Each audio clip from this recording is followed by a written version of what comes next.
ಈಗ ಜನನೂ ಸಹ ಬದಲಾವಣೆನ ಬಯಸ್ತಾ ಇದ್ದಾರೆ. ಮೋದಿಯವರು ನೋಡಿದ್ದಾಯಿತು, ಈಗ ಕಾಂಗ್ರೆಸ್ನ ನೋಡೋಣ. ಒಂದು ವರ್ಣರಂಜಿತ ಮಾತುಗಳನ್ನ ಹೇಳೋಂಥದ್ದು, ಎಲ್ಲೋ ಒಂದು ಕಡೆ ಯುವಕರನ್ನ ಅಟ್ರ್ಯಾಕ್ಟ್ ಮಾಡೋಂಥ ರೀತಿ ಮಾತುಗಳು ಮಾತಾಡೋಂಥದ್ದು, ರೈತರಿಗೆ ಅನುಕೂಲ ಆಗೋಂಥ ವಾತಾವರಣ ಸೃಷ್ಟಿ ಮಾಡ್ತೀವಿ ಅಂತ ಹೇಳಿದರು. ಯಾವುದೂ ಸಹ ಅವ್ರು ಹೇಳಿದ್ದನ್ನು ನಡ್ಕೊಳ್ಳಲಿಲ್ಲ. ಗೌತಮ್ ಒಬ್ಬ ವಿದ್ಯಾವಂತ ಯುವಕ ಕೋಲಾರ ಕ್ಷೇತ್ರಕ್ಕೆ ಮಾತಾಡೋದಾದಾಗ ಈ ಜಿಲ್ಲೆನ ಅಭಿವೃದ್ಧಿಪಡಿಸೋಂಥ ನಿಟ್ಟಿನಲ್ಲಿ ಕಾರ್ಖಾನೆಗಳು ತರಬೇಕು, IT ಕಾರಿಡಾರ್ ಮಾಡಬೇಕು. ಇಲ್ಲಿ ಗೌತಮ್ ಅವ್ರು ಗೆಲ್ತಾರೆ, ಕಾಂಗ್ರೆಸ್ನ ಅಪ್ಕೊಳ್ತಾರೆ, BJPನ ಇಲ್ಲಿ JDSನ ತಿರಸ್ಕಾರ ಮಾಡ್ತಾರೆ ಅಂತೇಳಿ ನನ್ನ ಭಾವನೆ.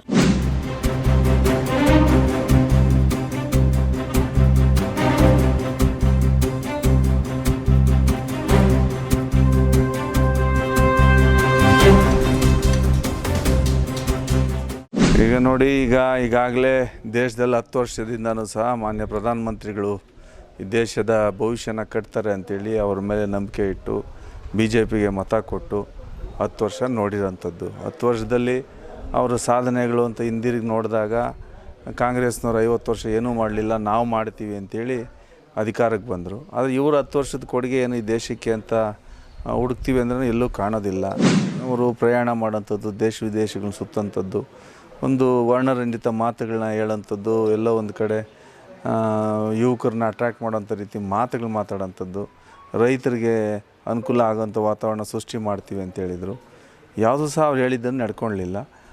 ಈಗ ಜನನೂ ಸಹ ಬದಲಾವಣೆನ ಬಯಸ್ತಾ ಇದ್ದಾರೆ. ಮೋದಿಯವರು ನೋಡಿದ್ದಾಯಿತು, ಈಗ ಕಾಂಗ್ರೆಸ್ನ ನೋಡೋಣ. ಕಾಂಗ್ರೆಸ್ನವ್ರು ಏನೆಲ್ಲ ಹಿಂದಿನಿಂದನೂ ಸಹ ಮಾಡ್ಕೊಂಬಂದಿದ್ದಾರೆ ಅಂಥೇಳಿ ನಮ್ಮ ಕಣ್ಣು ಮುಂದೆನೇ ಇದೆಲ್ಲ ಸಾಕ್ಷಿ ರೂಪದಲ್ಲಿ ಸಾಕ್ಷಿ ಗುಡ್ಡೆಗಳು ಕಾಣ್ತಾ ಇದೆ. ಮೋದಿ ಅವ್ರದ್ದು ಸಾಕ್ಷಿ ಗುಡ್ಡೆಗಳು ನೋಡೋಣ ಅಂದರೆ ಎಲ್ಲೂ ಕಾಣೋದಿಲ್ಲ. ಏನಾದರೂ ಅಪರೂಪಕ್ಕೆ ಮಾಡಿರೋಂಥದ್ದನ್ನು ಜನರ ಜೋಬಕ್ಕೆ ಕತ್ತರಿ ಹೆಚ್ಚು ಮಟ್ಟಿಗೆ ತೆರಿಗೆ ರೂಪದಲ್ಲಿ ಹಾಕ್ತಾಯಿದ್ದಾರೆ. ಯಾವುದಾನ ಒಂದು ಸುಸಜ್ಜಿತವಾದಂಥ ರಸ್ತೆಯಲ್ಲಿ ನಾವು ಪ್ರಯಾಣ ಮಾಡ್ತೀವಿ ಅಂದರೆ ನಮ್ಮ ಜೋಬಲ್ಲಿರೋಂಥ ಹಣನ ಟೋಲ್ ರೂಪದಲ್ಲಿ ಕಟ್ಟಿದ್ರೆ ಮಾತ್ರ ನಾವು ಮುಂದಕ್ಕೆ ಹೋಗಿ ದಾರಿ ಇದೆ, ಇರಲಿಲ್ಲ. 10 ವರ್ಷಕ್ಕಿಂತ ಈ ರೀತಿಯಾದಂಥ ತೆರಿಗೆನೂ ಸಹ ಇರಲಿಲ್ಲ. ಜನ ನೆಮ್ಮದಿಯಾಗಿ ಓಡಾಡೋದಕ್ಕೆ ಅವಕಾಶವೂ ಇತ್ತು. ಮತ್ತು ರೈತರಿಗೆ ಆದಾಯ ದುಪ್ಪಟ್ಟು ಮಾಡ್ತೀವಿ, ಅವರ ಅನುಕೂಲಕ್ಕೆ ತಕ್ಕಂಥ ಯೋಜನೆಗಳು ಮಾಡ್ತೀವಿ, ಕಾರ್ಯಕ್ರಮಗಳು ಮಾಡ್ತೀವಿ ಅಂತ ಹೇಳಿದ್ರು. ಇದುವರೆಗೂ ರೈತರ ಬಗ್ಗೆ ಕಾಳಜಿನೂ ವಹಿಸಿಲ್ಲ, ಕಾರ್ಯಕ್ರಮವೂ ಇಲ್ಲ. ಮತ್ತು ಅವರು ನಮಗೆ ಸಮಸ್ಯೆ ಇದೆ ಅಂತೇಳಿ ಹೋರಾಟ ಮಾಡ್ತಾರೆ. ಅವ್ರನ್ನ ಕೂತು ಮಾತಾಡೋಂಥ ವ್ಯವಧಾನ ಸಹ ಈ ದೇಶದ ಪ್ರಧಾನಮಂತ್ರಿ ಮೋದಿಯವರಿಗೆ ಇಲ್ಲದೇ ಇರೋಂಥದ್ದು ಎಲ್ರಿಗೂ ಸಹ ಜನಕ್ಕೆ ಅರ್ಥ ಆಗಿದೆ. ವಿದ್ಯಾವಂತ ಯುವಕರಿಗೆ ಉದ್ಯೋಗ ಕೊಡ್ತೀವಿ ಅಂತ ಹೇಳಿದರು. ಆ ನಿಟ್ಟಿನಲ್ಲೂ ಸಹ ಅವ್ರೇನು ಗಮನ ಹರಿಸಲಿಲ್ಲ. ಉದ್ಯೋಗದ ಸಮಸ್ಯೆ ತಾಂಡವಾಡ್ತಾ ಇದೆ. ಈಗ ದೇಶದಲ್ಲಿ 2 ಕೋಟಿ ಉದ್ಯೋಗ ಕೊಡ್ತೀವಿ ಪ್ರತಿ ವರ್ಷ ಅಂತ ಹೇಳಿದರು. ಕಪ್ಪು ಹಣ ತರ್ತೀವಿ ಅಂದಿದ್ರು. ಏನೂ ಕೊಡದೆ ಒಂದು ರೀತಿ ಮಾತುಗಳೇ ಹೇಳ್ಕೊಂಡು ಕಾಲಹರಣ ಮಾಡಿರೋಂಥದ್ದು ಎಲ್ಲನೂ ಸಹ ಈ ಬಾರಿಯ ನಮಗೆ ವರ ಆಗ್ತದೆ. ಮತ್ತು ಗೌತಮ್ ಒಬ್ಬ ವಿದ್ಯಾವಂತ ಯುವಕ ಕೋಲಾರ ಕ್ಷೇತ್ರಕ್ಕೆ ಮಾತಾಡೋದಾದಾಗ ಆತನಿಗೆ ಆದಂಥ ಒಂದು ಕಲ್ಪನೆ ಇದೆ. ಈ ಜಿಲ್ಲೆನ ಅಭಿವೃದ್ಧಿಪಡಿಸೋಂಥ ನಿಟ್ಟಿನಲ್ಲಿ ಕಾರ್ಖಾನೆಗಳು ತರಬೇಕು, IT ಕಾರಿಡಾರ್ ಮಾಡಬೇಕು. ಮತ್ತು ಯುವಕರಿಗೆ ಈ ಜಿಲ್ಲೆಯಲ್ಲಿ ಹೆಚ್ಚಿನ ಕ್ರೀಡಾಪಟುಗಳಿರೋಂಥದ್ದು, ತುಂಬ ಉತ್ಸುಕರಾಗಿ ಕ್ರೀಡೆಗಳಲ್ಲಿ ತೊಡಗೋಂಥದ್ದನ್ನು ನೋಡ್ತಾ ಇರೋಂಥದ್ದು, ಅವ್ರಿಗೆಲ್ಲನೂ ಸಹ ಒಂದು ಸುಸಜ್ಜಿತವಾದ ಕ್ರೀಡಾಂಗಣನ ಮಾಡೋಂಥದ್ದು, ಕ್ರಿಕೆಟ್ ಸ್ಟೇಡಿಯಂ ಮಾಡೋಂಥದ್ದು, ಈ ರೀತಿ ಹಲವಾರು ಜನಪರ ಯೋಜನೆಗಳು ಅವ್ರ ಮನಸ್ಸಿನಲ್ಲಿದೆ. ಅದರ ಜೊತೆಗೆ ಕೃಷಿ ಚಟುವಟಿಕೆಗಳು ಇನ್ನೊಂದಷ್ಟು ಸಕ್ರಿಯವಾಗಿ ಮತ್ತು ರೈತರಿಗೆ ಅನುಕೂಲ ಆಗೋಂಥ ನಿಟ್ಟಿನಲ್ಲಿ ಒಂದು ವಾತಾವರಣ ಸೃಷ್ಟಿ ಮಾಡೋಂಥದ್ದು ಅವರ ಆಲೋಚನೆ. ಕಾಂಗ್ರೆಸ್ ಪ್ರಣಾಳಿಕೆಯಲ್ಲೂ ಸಹ ರೈತರ ಬೆನ್ನೆಲುಬಾಗಿ ನಿಂತ್ಕೊಂಡು ಮಿನಿಮಮ್ ಕನಿಷ್ಠ ಬೆಂಬಲ ಬೆಲೆ ಕೊಡೋಂಥದ್ದು, ರೈತರ ಒಂದು ಸಾಲ ಮನ್ನಾ ಮಾಡಿ ಅವ್ರ ಬೆನ್ನಿಗೆ ನಿಂತ್ಕೊಳ್ಳೋಂಥದ್ದು, ನ್ಯಾಯ ಯೋಜನೆ ಅಂತೇಳಿ ಪ್ರತಿ ಮಹಿಳಾ ಕುಟುಂಬಕ್ಕೆ ಒಬ್ಬರಿಗೆ 1 ಲಕ್ಷ ರೂಪಾಯಿ ವರ್ಷಕ್ಕೆ ಕೊಡೋಂಥ ಯೋಜನೆ. ಅದರ ಜೊತೆಗೆ ವಿದ್ಯಾವಂತ ಯುವಕರಿಗೂ ಸಹ ಒಂದು ಟೆಕ್ನಿಕಲ್ ಟ್ರೈನಿಂಗ್ ಕೊಟ್ಟು ಅವ್ರನ್ನ ಉದ್ಯೋಗಕ್ಕೆ ಸಜ್ಜು ಮಾಡೋಂಥದ್ದು, ಮೆಡಿಕಲ್ ಸಪೋರ್ಟ್ 20-25 ಲಕ್ಷದವರೆಗೂ ಮಾಡ್ತೀವಿ ಪ್ರತಿ ಕುಟುಂಬಕ್ಕೂ ಅಂತೇಳಿ ಕಾಂಗ್ರೆಸ್ ಪ್ರಣಾಳಿಕೆಯಲ್ಲಿ ಮಾಡ್ತಾ ಇರೋಂಥದ್ದು ಇವೆಲ್ಲವೂ ಸಹ ವರ ಆಗ್ತದೆ. ಇಲ್ಲಿ ಗೌತಮ್ ಅವ್ರು ಗೆಲ್ತಾರೆ, ಕಾಂಗ್ರೆಸ್ನ ಅಪ್ಕೊಳ್ತಾರೆ, BJPನ ಇಲ್ಲಿ JDSನ ತಿರಸ್ಕಾರ ಮಾಡ್ತಾರೆ ಅಂತೇಳಿ ನನ್ನ ಭಾವನೆ. ನೋಡಿ, ಇದು ಪ್ರಜಾಪ್ರಭುತ್ವ ದೇಶ. ಪ್ರಜಾಪ್ರಭುತ್ವ ದೇಶದಲ್ಲಿ ಇವತ್ತು ಎಲ್ಲೂ ಒಂದು ಕಡೆ ಹುಟ್ಟಿರ್ತೀವಿ, ಇನ್ನೊಂದು ಕಡೆ ಬೆಳಿತೀವಿ, ಇನ್ನೊಂದು ಕಡೆ ಎಲ್ಲೋ ಕೆಲಸ ಮಾಡೋಂಥದ್ದು. ಇದು ಸ್ಥಳೀಯರಲ್ಲ ಅನ್ನೋಂಥದ್ದಕ್ಕೆ ಅದು ವಿಚಾರನೇ ಬರೋದಿಲ್ಲ. ಅವರ ಬುದ್ಧಿ, ಅವರಿಗೆ ಕೆಲಸ ಮಾಡೋಂಥ ವ್ಯವಧಾನ, ಜನಗಳನ್ನ ಹತ್ತಿರಕ್ಕೆ ಹೋಗೋಂಥ ಗುಣ ಇದೆ, ಅಷ್ಟು ಸಾಕು. ಇವ್ಯಾವುದೂ ಪ್ರಯೋಜನಕ್ಕೆ ಬರದೇ ಇರೋಂಥ ಮಾತುಗಳು ಅಂತೇಳಿ ನಾನು ಭಾವಿಸ್ತೀನಿ. ಈಗ ನೋಡಿ, BHEL ಫ್ಯಾಕ್ಟ್ರಿ, ಬೆಮ್ಮೆಲ್ ಫ್ಯಾಕ್ಟ್ರಿ, ಹಲವಾರು ಕಾರ್ಖಾನೆಗಳಿಗೇನು ಕೋಲಾರದಲ್ಲಿ ನಾವು ನೋಡ್ತಾ ಇವೆಲ್ಲನೂ ಸಹ ಕಾಂಗ್ರೆಸ್ ಅವಧಿಯಲ್ಲಿ KH ಮುನಿಯಪ್ಪನವ್ರ ನೇತೃತ್ವದಲ್ಲಿ ಆಗಿರೋಂಥದ್ದು. ಅವರ ಶಕ್ತಿ ಏನಿತ್ತು ಅಷ್ಟೆಲ್ಲನೂ ಸಹ ಕೆಲಸ ಮಾಡ್ಕೊಂಡು ಬಂದಿರೋಂಥದ್ದು ನೋಡಿದ್ದೀವಿ. ಈಗ 5 ವರ್ಷದಿಂದ ಮುನ್ಸ್ವಾಮಿಯವರು BJPಯಿಂದ ಗೆದ್ದಿದ್ರು. ಅವ್ರೇನು ಮಾಡಿದ್ದಾರೆ? ಎಲ್ಲ ಒಂದು ಕಡೆ ಕೋಮು ಸಂಘರ್ಷ ಸೃಷ್ಟಿಯಾಗೋಂಥ ನಿಟ್ಟಿನಲ್ಲಿ ಯುವಕರನ್ನ ಪ್ರಚೋದಿಸೋಂಥದ್ದು, ಜನಗಳನ್ನ ಪ್ರಚೋದಿಸೋಂಥದ್ದು, ಈ ರೀತಿಯಾದಂಥ ವಾತಾವರಣ ಬಿಟ್ಟರೆ ಅವರು ಏನೂ ಮಾಡಲಿಲ್ಲ. ಹಾಗೆ ಮಾಡೋಂಥ ಬುದ್ಧಿನೂ ಇಲ್ಲ ಅವರಿಗೆ. ಸೊ ಮತ್ತು ಕಾಂಗ್ರೆಸ್ ಇಲ್ಲಿ ಪ್ರತಿಷ್ಠಾಪನೆ ಆಗ್ತದೆ, ಅಭಿವೃದ್ಧಿಗೆ ನಾಂದಿ ಆಗ್ತದೆ.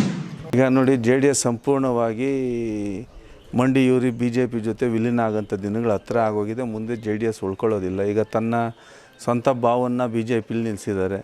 ತನ್ನ ಸ್ವಂತ ಪಕ್ಷದ ತಮ್ಮ ಅಣ್ಣನ ತಮ್ಮನ ಮಗನ ಅವ್ರನ್ನ ಒಂದು ಅಭ್ಯರ್ಥಿ ಆಗಿರೋಂಥದ್ದು, ಸ್ವತಃ ಕುಮಾರಸ್ವಾಮಿಯವರೇ ಅಭ್ಯರ್ಥಿ ಆಗಿರೋಂಥದ್ದು. ಅದು ಕುಟುಂಬಕ್ಕೆ ಸೀಮಿತವಾದಂಥ ಪಕ್ಷ.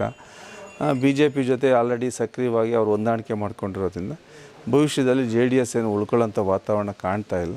ಸಂಪೂರ್ಣವಾಗಿ BJP ಮಯ ಆಗ್ತದೆ. ಹಂಗಾಗಿ ಯಾರೂ ಸಹ ಆ ಸಿದ್ಧಾಂತಗಳಿಗೆ ಒಳಪಟ್ಟು JDSನ ಬೆಂಬಲಿಸ್ತಾ ಇದ್ರು. ಅವರೆಲ್ಲನೂ ಸಹ ಇವತ್ತಿನ ದಿನ ಮತ್ತು ಕಾಂಗ್ರೆಸ್ಗೆ ನಾವು ವೋಟ್ ಕೊಡೋಣ, ಸೆಕ್ಯುಲರ್ ಮೈಂಡ್ ಇರೋಂಥವ್ರೆಲ್ಲನೂ ಸಹ JDSನ ಕಾರ್ಯಕರ್ತರು ಮುಖಂಡರೆಲ್ಲನೂ ಸಹ ಕಾಂಗ್ರೆಸ್ ಕಡೆ ಮುಖ ಮಾಡ್ತಾರೆ. ಅದು ಆಗ್ತಾಯಿದೆ ಅಂತೇಳಿ ನಮ್ಮ ನಂಬಿಕೆ.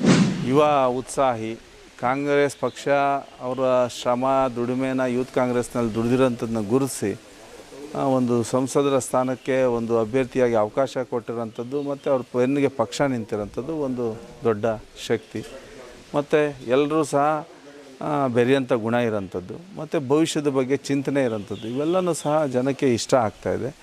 ಮತ್ತು ಅವರ ಮಾತು ನಡೆ ನುಡಿ ಸಿಂಪಲ್ಲಾಗಿ ಸರಳವಾಗಿ ಎಲ್ಲರನ್ನೂ ಬೆರೀತಾ ಇರೋಂಥದ್ದು ಅವ್ರಿಗೆ ವರ ಆಗ್ತದೆ. ಜನ ಸಹ ಬಯಸ್ತಾರೆ, ಅವ್ರನ್ನ ಗೆಲ್ಲಿಸ್ತಾರೆ. ಇಲ್ಲ, ಈಗ ಏನೇನೋ ಸೃಷ್ಟಿ ಮಾಡ್ತಾರೆ, ಅದಕ್ಕೆಲ್ಲ ಗೊಂದಲಗಳಿಗೆ ಈಗಾಗಲೇ ಮಾನ್ಯ ಸಿದ್ದರಾಮಯ್ಯನವರು ಅದಕ್ಕೆ ತೆರೆ ಎಳೆದಿದ್ದಾರೆ. ಗ್ಯಾರಂಟಿಗಳು ಮುಂದುವರಿದಿದೆ. ಅದ್ರ ಜೊತೆಗೆ ಕಲ್ಯಾಣ ಕಾರ್ಯಕ್ರಮಗಳು ಎಲ್ಲ ವಿಚಾರ ಎಲ್ಲ ರಂಗದಲ್ಲೂ ಸಹ ಮುಂದುವರಿಸುವಂಥದ್ದು ಕಾಂಗ್ರೆಸ್ ಪಕ್ಷದ ಜವಾಬ್ದಾರಿ. ಅದು ನಡೀತದೆ, ನಿರಂತರವಾಗಿ ಸಾಗ್ತದೆ, ನಿಲ್ಲೋದಿಲ್ಲ. ಈಗ ಅಧಿಕಾರಕ್ಕೆ ಬಂದ 10 ತಿಂಗಳಲ್ಲೇ ಇಷ್ಟೊಂದು ಗ್ಯಾರಂಟಿಗಳನ್ನ ದೊಡ್ಡ ಪ್ರಮಾಣದ ಹಣನ ಕ್ರೋಢೀಕರಿಸ್ಕೊಂಡು ಇಲ್ಲಿ ಗ್ಯಾರಂಟಿ ಯೋಜನೆಗಳಿಗೆ ಹಣನ ಸೌಕರ್ಯ ಮಾಡ್ತಾ ಇರೋಂಥದ್ದು ಒಂದು ದೊಡ್ಡ ಸಾಧನೆ. ಪ್ರತಿ ಕುಟುಂಬಕ್ಕೆ 2,000 ಹೋಗ್ತಾ ಇರೋಂಥದ್ದು, ಆ ಕುಟುಂಬ ಪೋಷಣೆ ಆಗ್ತಾಯಿದೆ. ಪ್ರತಿ ತಿಂಗಳ ಅದು ಸಂಬಳ ಬಂದಂಗೆ ಬರ್ತದೆ. ಅದನ್ನು ತಿಳ್ಕೊಂಡು ಅವರು ದಿನಸಿ ಖರೀದಿ ಮಾಡೋಂಥದ್ದು, ಇಲ್ಲ ಫೀಸ್ ಕಟ್ಟೋದಕ್ಕೆ ಕೂಡಿಟ್ಕೊಳ್ಳೋದು, ಇಲ್ಲ ಮನೇಲಿ ಹಣನ ಕೂಡಿಟ್ಕೊಂಡು ಏನೋ ಒಂದು ಸಾಮಗ್ರಿ ಖರೀದಿ ಮಾಡೋಂಥದ್ದು. ಎಲ್ಲ ಒಂದು ಕಡೆ ಮಹಿಳೆಯರಿಗೆ ಶಕ್ತಿ ಬಂದರೆ ಹಣದದ್ದು ಆರ್ಥಿಕವಾಗಿ ಅವರು ಭಾಳಷ್ಟು ಮನೇನ ಅಚ್ಚುಕಟ್ಟಾಗಿ ನಿರ್ವಹಿಸೋದಕ್ಕೆ, ಅವ್ರ ಕುಟುಂಬನ ಪೋಷಣೆ ಮಾಡೋದಕ್ಕೆ ತುಂಬ ಶಕ್ತಿ ಬರ್ತದೆ. ಆ ನಿಟ್ಟಿನಲ್ಲಿ ಈ ಒಂದು ಗೃಹಲಕ್ಷ್ಮಿ ಸ್ಕೀಮಲ್ಲಿ ಮಾಡಿರೋಂಥ ಗ್ಯಾರಂಟಿ ಯೋಜನೆ ಪ್ರತಿ ಕುಟುಂಬಕ್ಕೂ ಶಕ್ತಿ ಬಂದಿದೆ. ಮಹಿಳೆಯರು ಭಾಳ ಪ್ರಯಾಣದ ವೆಚ್ಚನ ಯೋಚನೆ ಮಾಡಿಕೊಂಡು ನಾರ್ತ್ ಕರ್ನಾಟಕ ಈ ಭಾಗದಲ್ಲೆಲ್ಲ ದೇವಸ್ಥಾನಗಳಿಗೆ ಭೇಟಿ ಮಾಡೋಂಥದ್ದು, ದೂರದ ಪ್ರಯಾಣ ಎಲ್ಲನೂ ಪಾಪ ಮರೀಚಿಕೆ ಆಗಿತ್ತು. ಅವರೆಲ್ಲರೂ ಸಹ ಸಂತೋಷದಿಂದ ಈಗ ಓಡಾಡ್ತಾ ಇರೋಂಥದ್ದು, ತಿರುಗಾಡ್ತಾ ಇರೋಂಥದ್ದು. ಅದು ಸಹ ಇವ್ರಿಗೇನು ನಾವು ಹಣ ಕೊಡ್ತಾಯಿದ್ದೀವಿ ಸರ್ಕಾರದಿಂದ, ಅದೆಲ್ಲನೂ ಸಹ ವ್ಯಾಪಾರ ಮಾಡಲಿ, ಇನ್ನೊಂದು ಮತ್ತೊಂದು ಎಲ್ಲ ವಹಿವಾಟಾಗಿ ಮತ್ತು ತೆರಿಗೆ ರೂಪದಲ್ಲೂ ಸರ್ಕಾರಕ್ಕೂ ಹಣ ಬರ್ತಾಯಿದೆ. ಅವ್ರ ಕುಟುಂಬಗಳು ಖುಷಿಯಾಗಿದ್ದಾರೆ. ಇದೆಲ್ಲನೂ ಸಹ ಒಂದು ಒಳ್ಳೆಯ ಪೂರಕವಾದಂಥ ವಾತಾವರಣ ಸಮಾಜಕ್ಕೆ ಅಂತ ಭಾವಿಸ್ತೀನಿ. ಡಾಕ್ಟರ್ ಬಾಬಾ ಸಾಹೇಬ್ ಅಂಬೇಡ್ಕರ್ ಅವರು ರಚನೆ ಮಾಡಿರೋಂಥ ಸಂವಿಧಾನದ ಅಡಿಯಲ್ಲಿ ಮತದಾನವೂ ಸಹ ಒಂದು ನಮ್ಮ ಎಲ್ಲ ಸಾರ್ವಜನಿಕರ ಜವಾಬ್ದಾರಿಯಲ್ಲಿ ಭಾಳ ಪ್ರಮುಖವಾದಂಥ ಜವಾಬ್ದಾರಿ. ಪ್ರತಿಯೊಬ್ಬರೂ ಮತದಾನದಲ್ಲಿ ಭಾಗವಹಿಸಬೇಕು. ಇದು ಮತದಾನ ನಮ್ಮ ಹಕ್ಕು, ನಮ್ಮ ಜವಾಬ್ದಾರಿ ಸ್ಥಾನದಲ್ಲಿ ಇರೋಂಥ ವ್ಯಕ್ತಿನ ಗುರುತಿಸಬೇಕು. ನಮ್ಮ ಅವಶ್ಯಕತೆಗಳಿಗೆ ಅನುಗುಣವಾದಂಥ ವ್ಯಕ್ತಿನ ಗುರುತಿಸಬೇಕು. ಮತ್ತು ಭವಿಷ್ಯಕ್ಕೆ ನಮಗೆಲ್ಲರಿಗೂ ಸಹ ನಮ್ಮ ಸಮಸ್ಯೆಗಳಿಗೆ ಧ್ವನಿಯಾಗೋಂಥ ವ್ಯಕ್ತಿನ ಗುರುತಿಸೋಂಥದ್ದು ಅದು KV ಗೌತಮ್ರವರು. ಅಂಥ ವ್ಯಕ್ತಿನ ಏಪ್ರಿಲ್ 26ನೇ ತಾರೀಕು ಈ ಚುನಾವಣೆ ಹಬ್ಬ, ಮತದಾನದ ಹಬ್ಬ ಏನಿದೆ, ಅದರಲ್ಲಿ ಎಲ್ಲರೂ ಸಹ ಯುವಕರು, ಮಹಿಳೆಯರು, ಬಡವರು, ಎಲ್ಲ ಸಮುದಾಯದ ಸಾರ್ವಜನಿಕ ಬಂಧುಗಳು ಎಲ್ಲರೂ ಸಹ ಈ ಚುನಾವಣಾ ಹಬ್ಬದಲ್ಲಿ ಭಾಗವಹಿಸಿ ಮತದಾನ ಮಾಡಬೇಕು ಅಂತೇಳಿ ನಾನು ಎಲ್ಲರಲ್ಲೂ ಸಹ ಕೈ ಜೋಡಿಸಿ ಪ್ರಾರ್ಥನೆ ಮಾಡ್ತೀನಿ.